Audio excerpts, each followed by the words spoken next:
Hey guys, Nick Espinosa, your chief security fanatic here, and today we are talking about the state of Maryland, because if you have a driver's license in Maryland, you may just be learning that basically your consent when it comes to facial recognition doesn't really matter.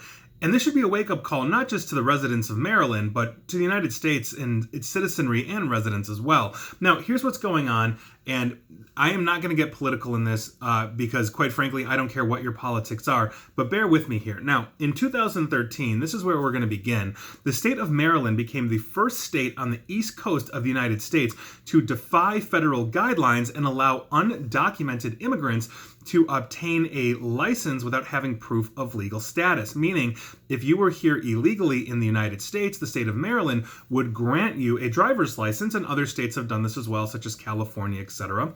And again, I don't care where you fall on this side of the debate, but let's enter into this equation ICE. Now, if you're not familiar with ICE, ICE, this is the Immigration and Customs Enforcement wing of the federal government, the one out of Washington, D.C., and they handle pretty much immigration enforcement. So if you are here illegally and you are an undocumented worker, for example, the people that will deport you are ICE.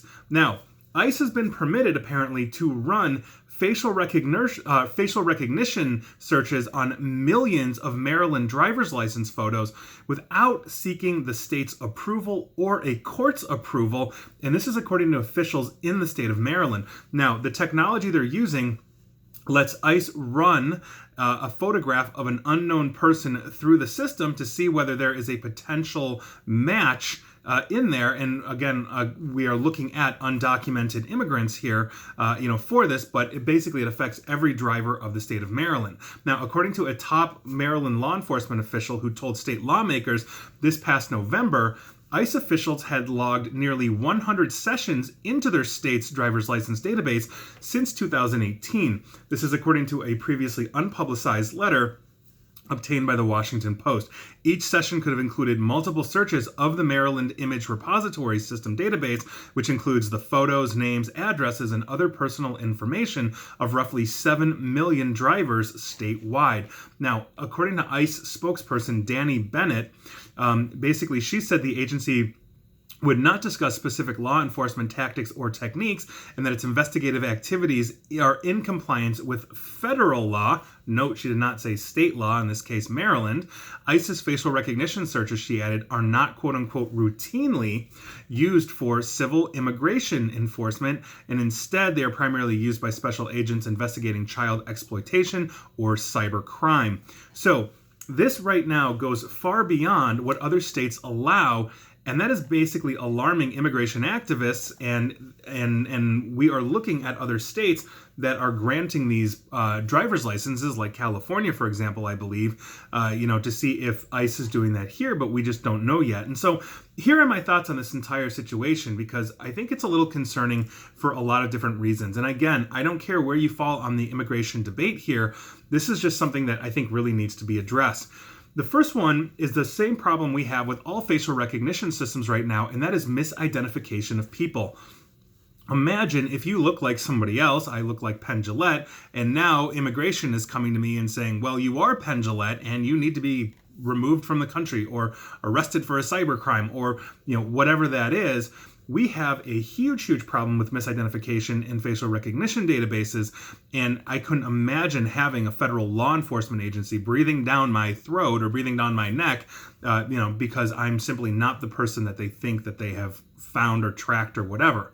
The next thing I want to talk about, and I've just put some notes together, but states have separate governments from the federal United States government, from Washington, D.C.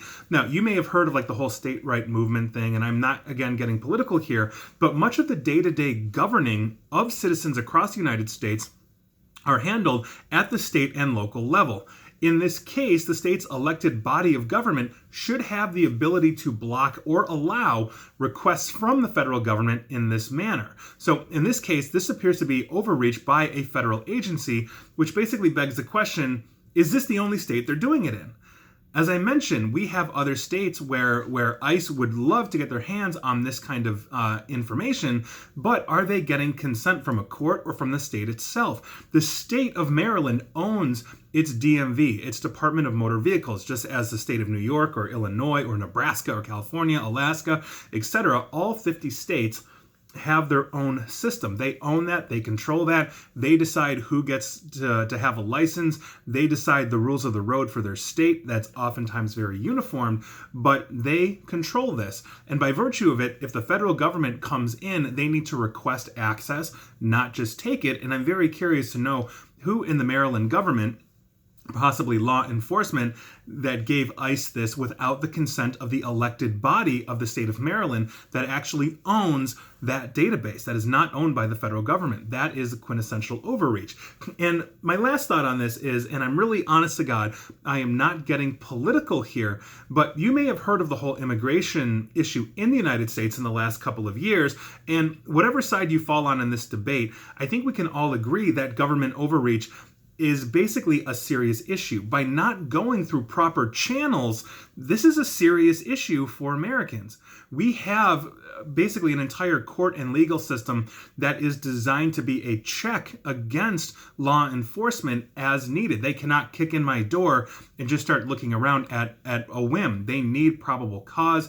They need exigent circumstances. They need a warrant. They need something that basically says we have a reason to believe that we need to right now or very shortly kick in Nick's door and go looking through his stuff. In this case, when you have the federal government that says we have a need to access, in this case, a driver's license database for facial recognition, we have a court system and an elected body of government locally and at the state level that can grant them or block them that access. And when they circumvent that, that's a very serious issue. That's authoritarianism in some way, shape, or form. And I am not calling the United States government authoritarian in the same way that I would other governments around the globe. But this kind of circumvention, I guess, of the law is a very serious thing that we can't really let go, and it needs to be taken to task.